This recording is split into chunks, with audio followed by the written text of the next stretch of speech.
Hello lovely people and welcome back to my channel. If you are seeing my face for the first time, hi! Hello, I'm Jessica Kellgren-Fozard and I argue with people about disability benefits a lot. Are they too easy to get nowadays? Can you afford monthly holidays and a big TV? Do government workers really get bonuses from signing people up to benefits? Are hardworking people losing out because some people are just born slackers? Is the Daily Mail really a good source of information? No, darling, no. And if you think it is, you're definitely in the wrong place. But for the rest of those questions, please do keep watching to find out more. And for everyone actually interested in broadening their minds and tackling sticky topics with humour and heart, then hit the subscribe button below and click the notifications bell so YouTube tells you when I've uploaded. Please do also join in the conversation in the comments section because from the number of comments left on the community post when I mentioned making this video, this is a topic very close to your hearts as well. I'll be sprinkling in a few of your experiences throughout the video. Because here's the thing, most of the misconceptions about the disability benefits system come from people who have never even tried to navigate through it. Hi, again, if that's you. They've never filled out paperwork, sat through a humiliating assessment, or lived with the financial reality of trying to survive on disability payments. But I have. Oh, I might look okay right now, but on the inside, I'm pretty messed up. So in this video, I'm going to go through the biggest myths one by one and explain why they're wrong with facts that are unsurprisingly not from the Daily Fail. Because benefits aren't shameful, they're not easy, and they're certainly not free ride. So let's talk about it. Oh, you know how some people say things like, back in my day, there weren't all these disabled people everywhere, it must be fraud. Well, no, it wasn't fraud, people were just hidden away. Much like what Surfshark does with your online activity. That was a really smooth transition and awful, but also a smooth transition and also awful. At least with the VPN, no one can see what you're up to. Not your internet provider, not advertisers, not those creepy trackers who are just following you around with the exact rainbow shoes you were looking at one time 3 weeks ago because you were thinking of getting something fancy for Pride. So, before we get into the first misconception, a quick thank you to today's sponsor, Surfshark VPN. Effortless online privacy with just one click. Surfshark makes browsing feel like the old internet, before the endless pop-ups, ads, and cookies. And whatever you do online stays with you. Because Surfshark doesn't monitor, track, or store your activity. A single Surfshark subscription works simultaneously on multiple devices, protecting your entire household. And you can even try it, risk-free, for 30 days. Because you get a refund if you decide it's not for you. So simply scan the QR code on screen or head to surfshark.com/Jessica and use code Jessica at checkout to get 4 months free. Free! Unlike benefits, which are not free. Ever. Benefits are easy and fast to get, said no one who has ever applied for them. When people talk about disability benefits, one of the most common assumptions I hear is, well, they're easy to get, aren't they? You just fill in a form, say you've got a bad back or a dodgy knee, and money drops into your bank account every week. But let's look at the reality. In the UK, the main disability benefit is called Personal Independence Payment, or PIP. It replaced Disability Living Allowance and is meant to help with the extra costs of living with a disability. Things like mobility aids, higher energy bills, or extra care. According to Disability Rights UK, being disabled costs households approximately £1,095 extra per month on average. Yeah. Makes sense. From paying for my own physiotherapy to buying specialist cutlery or a car that I can sit in without pain, it has to be really high up, and then I need space to cross my legs. To just making sure I have aircon and a good heating system because Lord knows my own body can't regulate its temperature. This thing is expensive. Now, on paper, applying for benefits should be straightforward, right? Yeah, you have a disability, you need support, the government gives you support. But the truth is, applying for PIP is long, complicated, and often traumatizing. The application form alone is over 30 pages long, asking you to detail every single part of your daily life. How you wash, dress, cook, use the toilet, leave the house. It's deeply personal, repetitive, and for many people, humiliating. Yes, please, I love to write about how I sometimes have trouble getting undressed in time. What fun! Then comes the medical assessment. And these assessments aren't done by your GP or even a doctor who knows your condition. They're carried out by private companies hired by the Department for Work and Pensions. And, oh, you want me to walk back and forth in front of you in a variety of shoes to show you my foot dragging along the floor? Wow, I don't at all feel like I'm a piece of meat. Time and time again, people report that their words are twisted or ignored or exaggerated beyond recognition. As one comment powerfully put it, the process of applying and reapplying for PIP/DLA is absolutely soul-destroying, humiliating at times, confusing, immensely frustrating, and stressful. The assessments can make you feel like you are the lowest of the low, and if not outright lying, then horrendously over-exaggerating what you're telling them. No one would willingly put themselves through this procedure if it wasn't something that they required.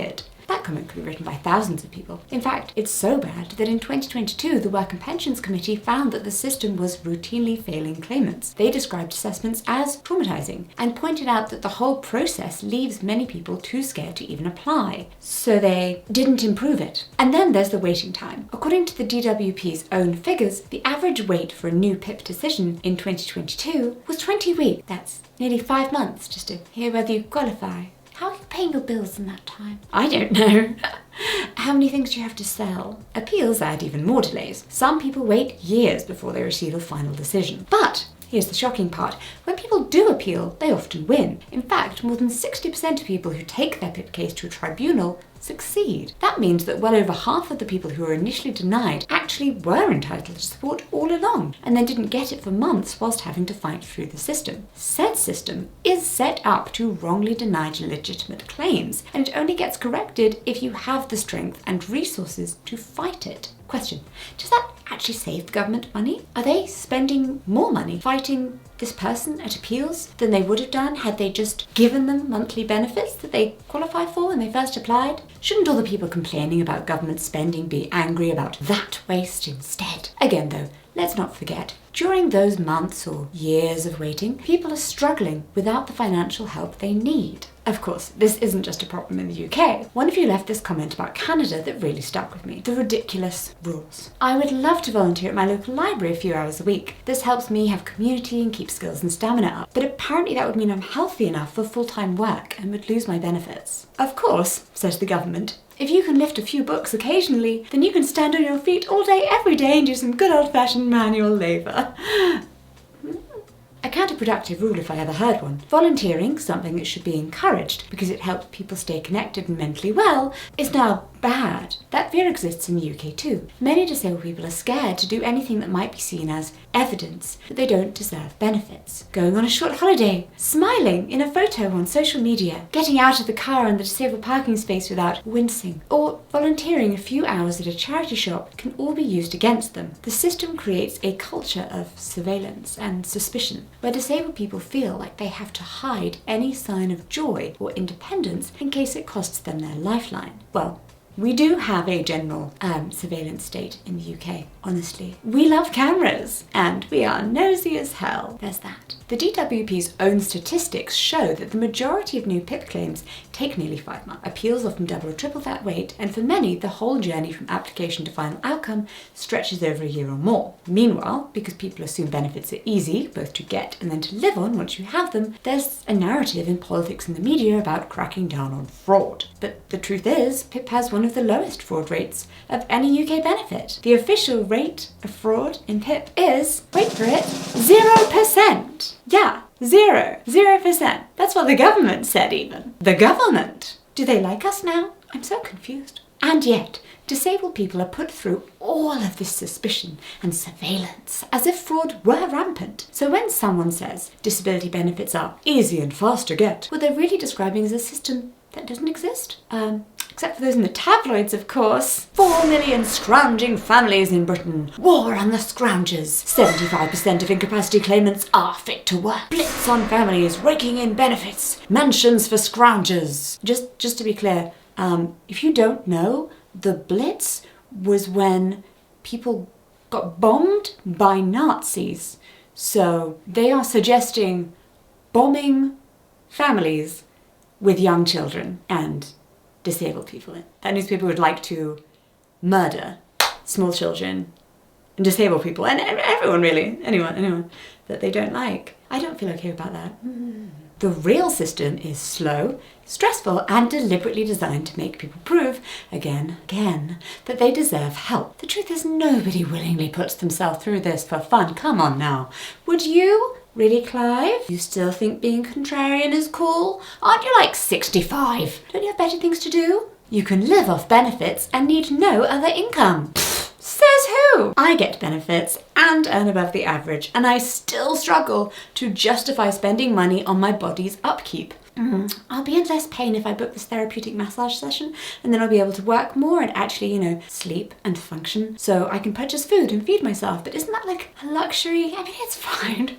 Crippling pain it's fine. It's really fine. I'm really used to it now. It is, in fact, a common misconception that disabled people live a life of luxury on benefits. That once you've been approved, you can just sit back, relax, and never need to work again. Some even imagine that benefits cover every expense, from rent to bills to medication, and that disabled people end up better off than those who are working.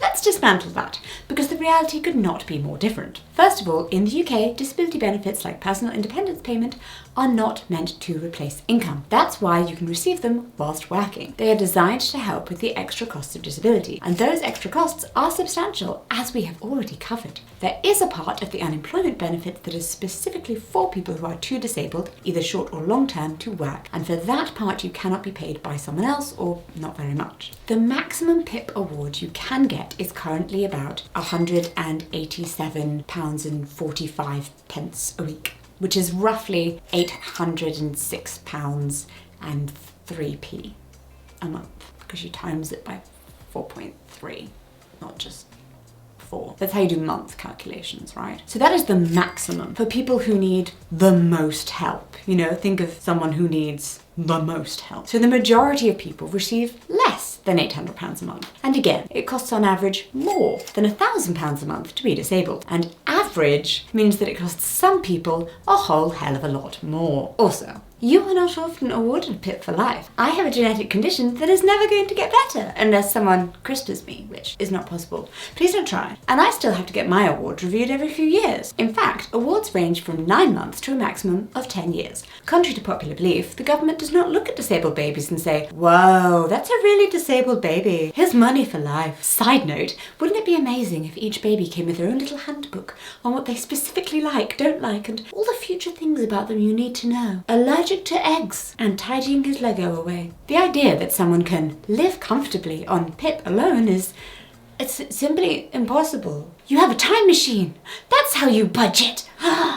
One comment summed it up perfectly. In the UK, PIP benefit stands for Personal Independence Payment, and the whole point is that we should be able to live as independently as possible. It is not a stay at home and be invisible to the world payment. Keep disabled people secure financially, and we will contribute to the world in whatever way we can manage. Yeah, that is exactly it. PIP isn't about staying at home doing nothing. That's not what we want to do. It's about giving people the basic support they need so they can participate in society. If that's working part-time, volunteering, raising a family, or just, living with dignity. But what about the idea that disabled people don't contribute to the economy? That they're leeches or bludgers? I'm sorry, I don't read the Express, the Daily Express. I haven't quite got my terms down yet. I just know that it's a myth. Why are there more working age people signing up for disability benefits now? I don't know, Steve. Maybe it's because we keep raising what we think of as working age. And these people who should be retired due to having worked a hard job for decades that has broken their bodies are now forced to be considered working age disabled people. Are you not supporting the farmers, Steve? Is that it? Don't you care about farmers, Steve? Steve! Steve's going to get in trouble with his friends. The reality is that money paid out in benefits doesn't vanish. We are not feeding ourselves on banknotes. The money just goes straight back into the economy. We spend our benefits on rent, food, bills, transport, medical costs, the essentials of life. Lots of you commented that this was the misconception that annoyed you the most, that we don't contribute to the economy at all, that we're just bludgers and leeches, etc. I really don't know why people think this.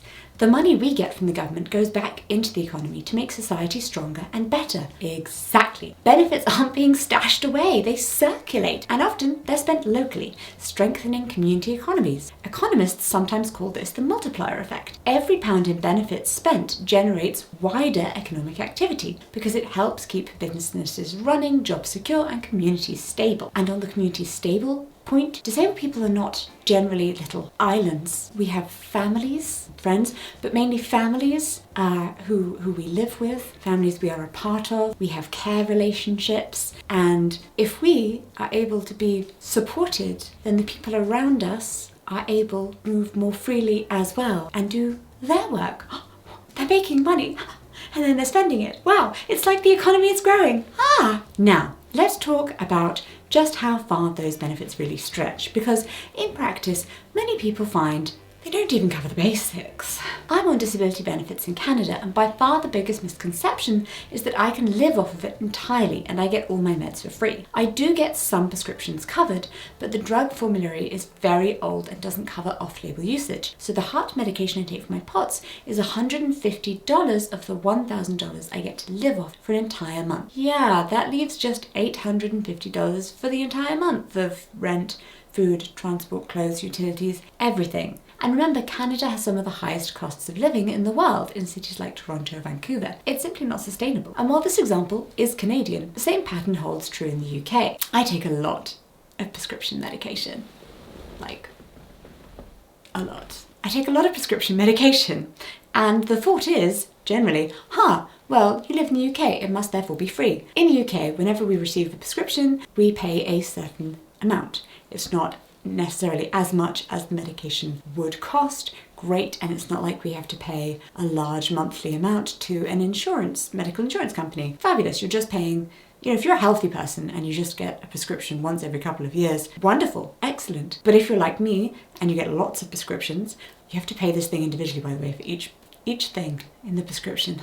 That's a lot. You could just do what I do and get the NHS prepayment certificate. If you have a lot of prescriptions and you don't have the NHS prepayment certificate, what are you doing with your life? It brings everything down, so you're just paying a set amount. Point is, I have to pay for my medication, even though I'm a disabled person. Research by the Joseph Rowntree Foundation found that half of disabled people in the UK live in poverty once the extra costs of disability are factored in. That is compared to about 1 in 5 of the general population. So in other words, being disabled makes you far more likely to be poor. Wow, so no mansions for the benefit scroungers?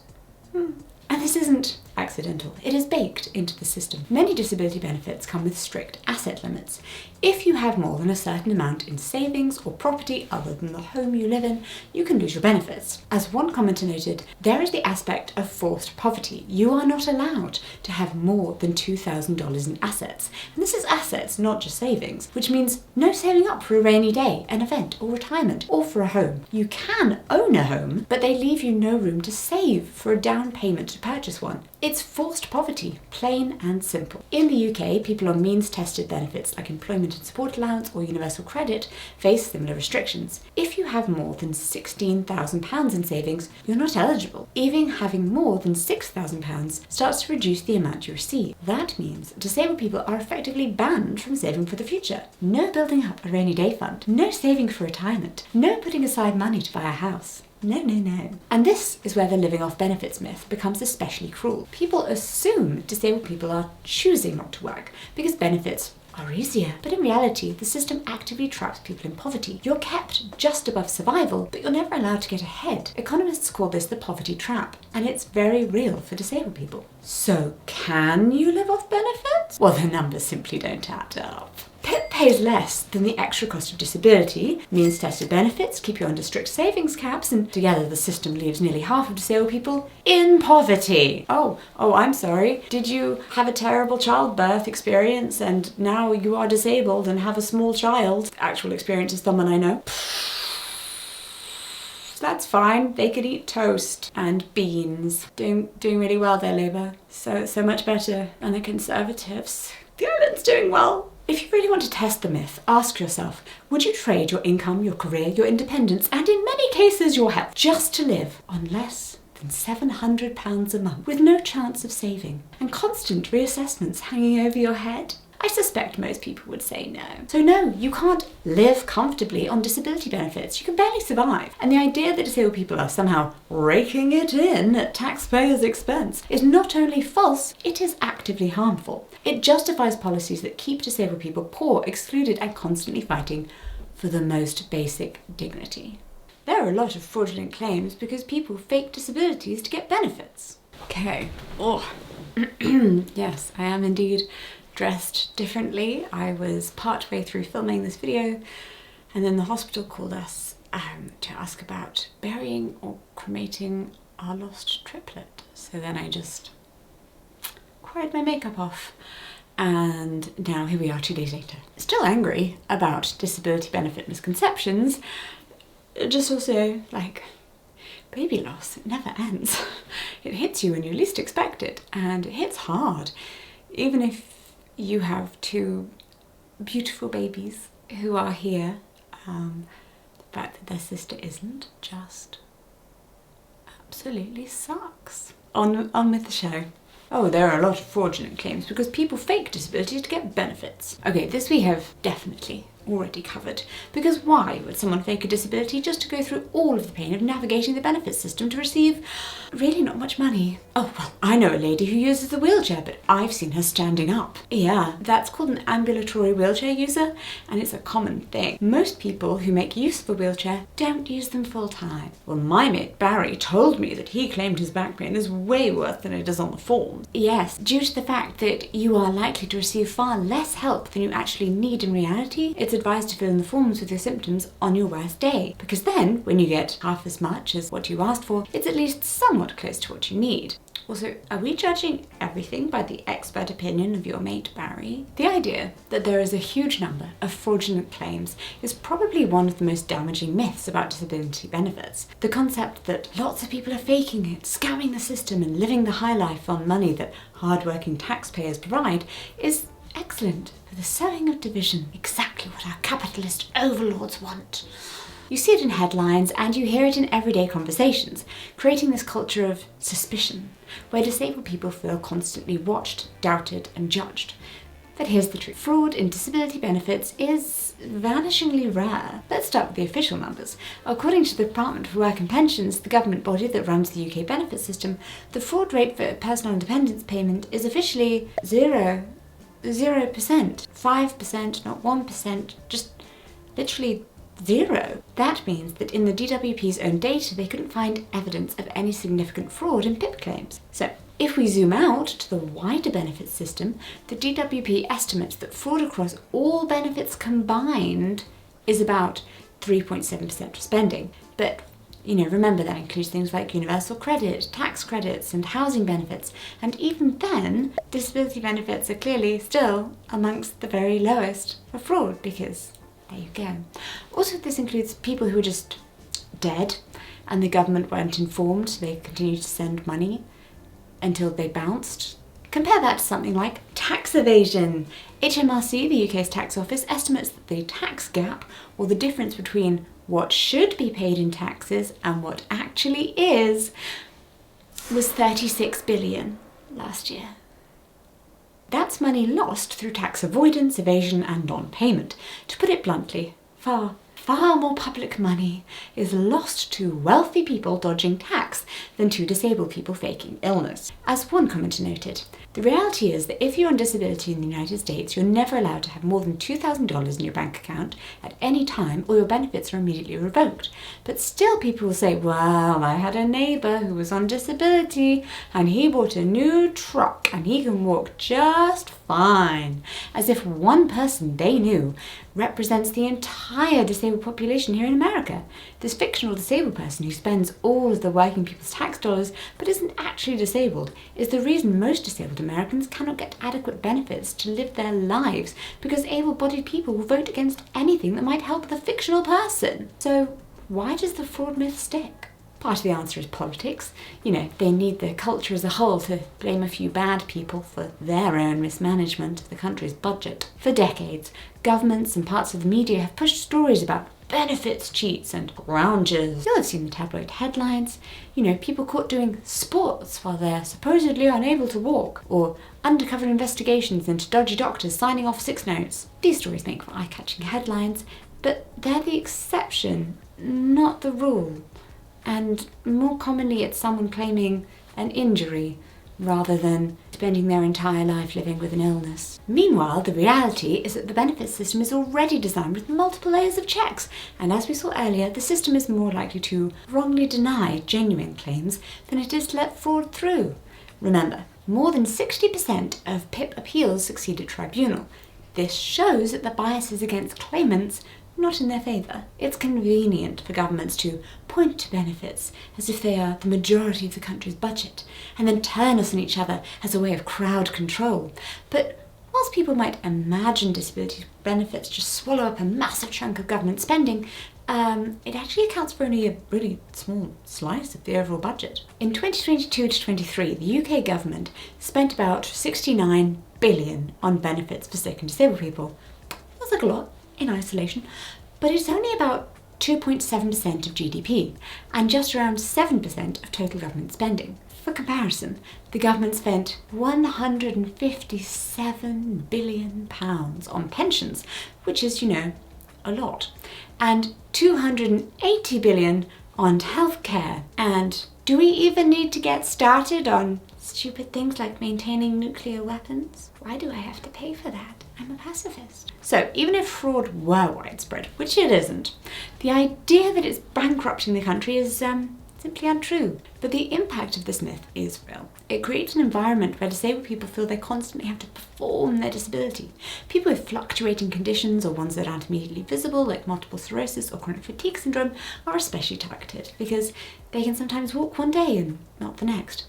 The assumption becomes, if you can do it once, you must always be able to do it. This suspicion doesn't just come from strangers on the internet, it is baked into the system itself. Assessors are trained to watch for signs that claimants are exaggerating or lying. That means people are asked humiliating questions, forced to relive trauma, or denied benefits because they didn't look disabled enough at their assessment. Don't even think of wearing makeup or bright colours. Pastels? Do you want to get help? And here's the kicker. All of this suspicion, all of this bureaucracy costs money. Private companies like Atos, Capita and Maximus are paid hundreds of millions of pounds to run disability assessments, supposedly to root out fraud.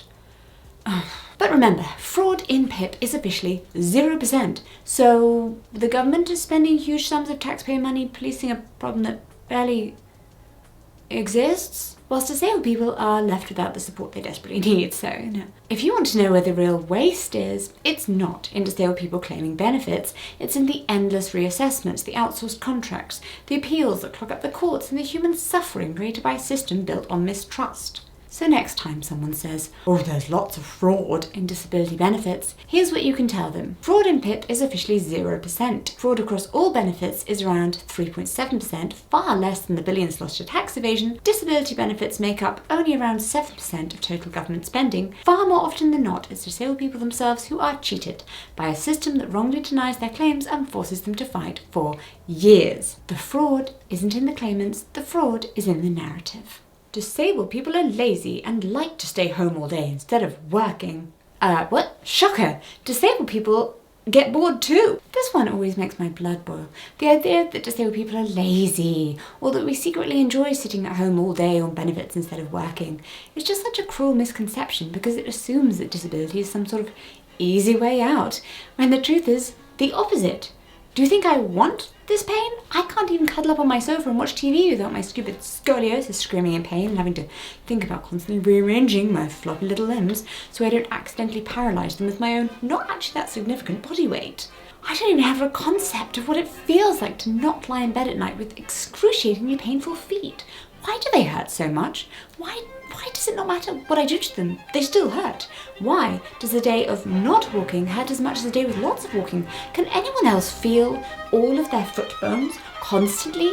Why? What is the reason for this? How do I make my brain shut up about my painful feet? Want to trade bodies with me? Because I will do it. You can be lazy and sit on the sofa in excruciating pain whilst looking after a 4-year-old and newborn twins. Let's look at the facts.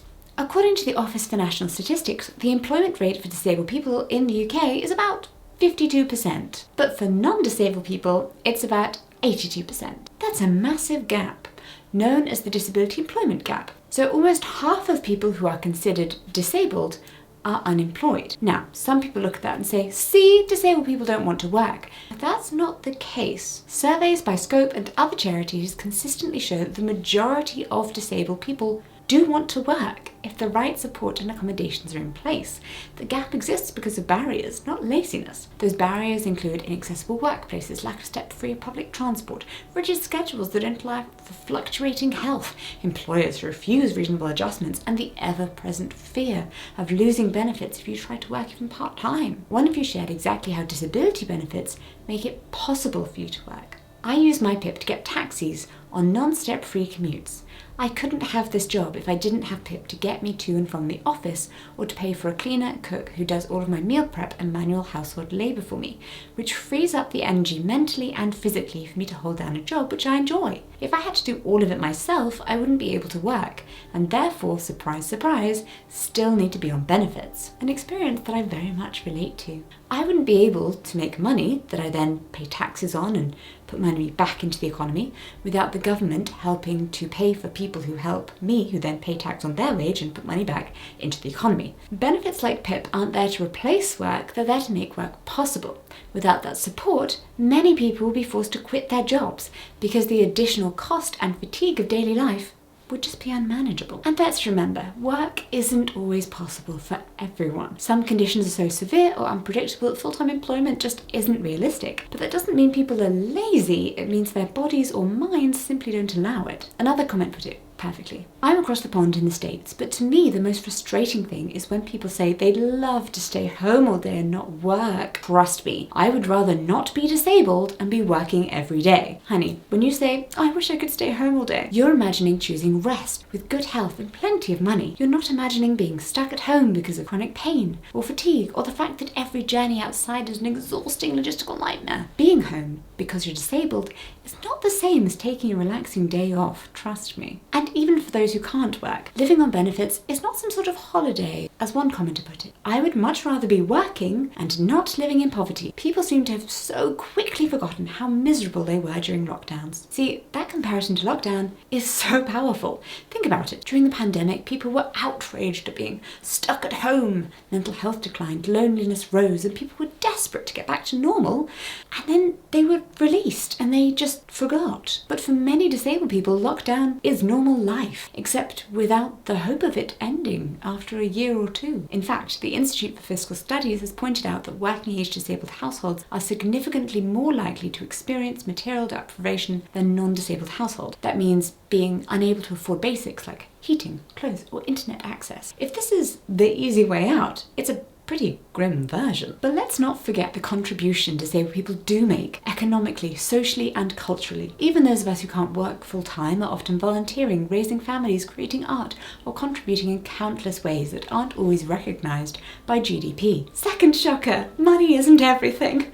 Wow, who knew? Benefits don't stop people from contributing, they help make contribution possible. The real issue here isn't laziness, it's discrimination. Disabled people are more likely to be turned down for jobs, more likely to face inaccessible workplaces, and more likely to be forced out of employment by inflexible systems. Until society addresses those barriers, the disability employment gap will remain. So no, disabled people are not lazy. They are not choosing a life of benefits over a life of work. The truth is, most disabled people would give anything to have the choice to work, to earn, and to live without the constant stress, poverty, and bureaucracy. Benefits aren't a reward for laziness, they're a lifeline that allows disabled people to survive, and in many cases, to keep working. But you don't look disabled. And its best friend, you're too young to be disabled. And I thought you were better than these comments, but hey, here we are. People assume that unless you use a wheelchair 24/7 or have some kind of very obvious visible marker, then you can't really be disabled. And tied up with that is another stereotype, that disability is something that only happens when you're old. But the truth is, disability is far more diverse than that. Many conditions are invisible and many affect young people. And families with disabled children often face some of the highest costs and barriers of all. So, let's start with children. In the UK, over 1 million children are disabled. That's about 1 in every 20. There weren't all these disabled people back in my day. Well, Edgar, that's because they got shipped off to the special boarding school no one talks about. Or, you know, the special boarding school in the sky. But people can test for these things before babies are born now. Why are they still having them? Why are people keeping their, I guess that's a slippery slope for another video. But yes, children can and do receive disability benefits. For children under 16, it's called Disability Living Allowance, DLA. That money helps families with the extra costs of raising a disabled child. Things like specialist equipment, therapies, transport to hospital appointments, or simply the fact that parents often have to cut back on their own working hours to provide care. One of you put it perfectly in the comments when mocking a certain brand of internet outrage. I hate the misconception that children can't be disabled or receive benefits. We saw this when the Elon Bros made it headline news that 8-year-olds were on Social Security because, yeah, they're disabled, Brayden. Exactly. Children can be disabled, and pretending otherwise just erases their existence. And families rely on these benefits. Research by Contact, a charity for families with disabled children, found that it costs 3 times as much to raise a disabled child compared to a non-disabled child. People don't realize how much more having a disabled child costs each month, combined with me having to leave my career and now work a part-time minimum wage job, because that's all the capacity for due to her high care needs.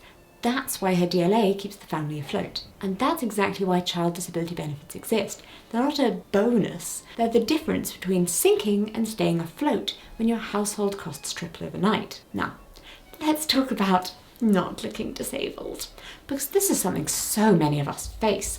The assumption that if we don't look sick, we must be faking. Here's the thing, around 70% of disabilities are invisible. That includes conditions like arthritis, chronic pain, epilepsy, Crohn's disease, multiple sclerosis, autism, heart defects, and most mental health conditions.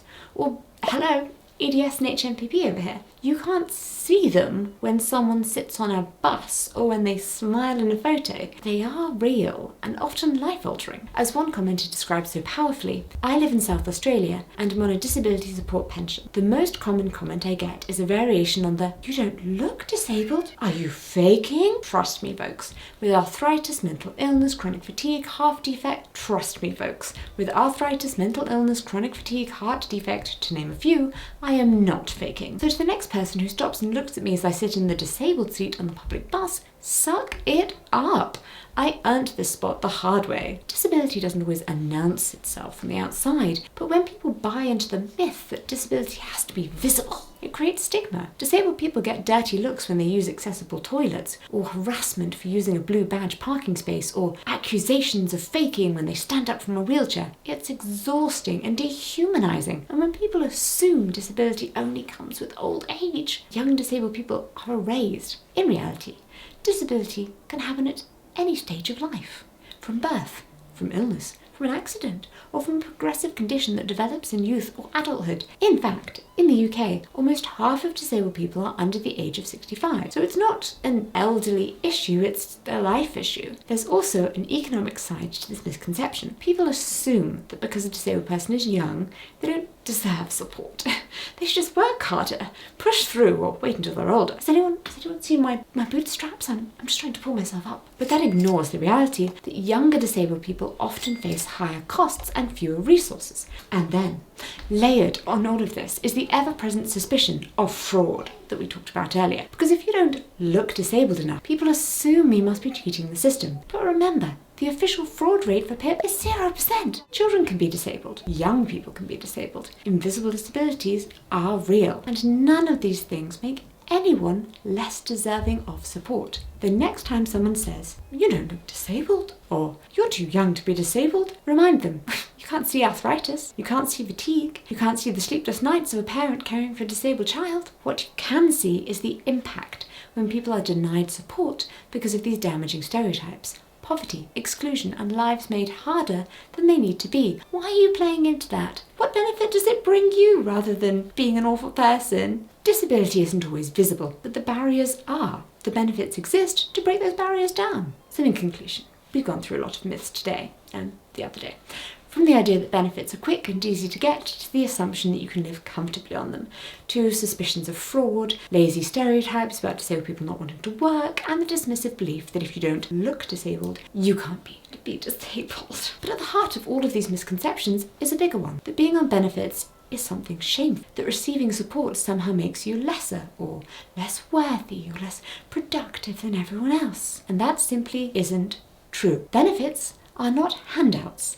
They are a part of the social contract under which we all live. We pay into the system collectively through taxes, and in return the system supports us when we need it, whether that is short-term unemployment benefits, pensions, maternity pay, or disability benefits. The principle is the same. Nobody blinks when a new parent takes maternity or paternity leave, at least here in the UK. Nobody shames a pensioner for drawing their state pension. But when it comes to disabled people, suddenly it's treated as suspect or morally questionable. And as we have already mentioned, yes, disabled people do pay tax. According to one commenter, the most frustrating one to me is that some people think along the lines of, oh, you can't spend your whole life on benefits, as if it's shameful or makes me lesser. A lot of people are surprised when they find out I'm not bothered by being on benefits. It took some unlearning, but I like my life right now, and I don't care that I'm not considered a productive member of society by a lot of people. And that really strikes to the core of it. Being disabled is not a moral failing. Receiving benefits is not a moral failing. Needing support doesn't make you weak, it makes you human. It's also important to remember that productivity is a flawed measure of worth. Disabled people contribute to society in countless ways that aren't always tied to traditional employment, whether that's through volunteering, advocacy, community work, creativity, raising families, or simply by existing as full, complex human beings. Disabled people do contribute financially. Every pound of benefits gets spent on housing, on food, on transport, on care, and that money flows back into the economy. So let's be clear. There is nothing shameful about being on benefits. They are not a symbol of failure, but of fairness. They are a mark of a society that recognises not everyone starts from the same place, and that sometimes people need support to survive, to thrive, and to live with dignity. Benefits are not about pity.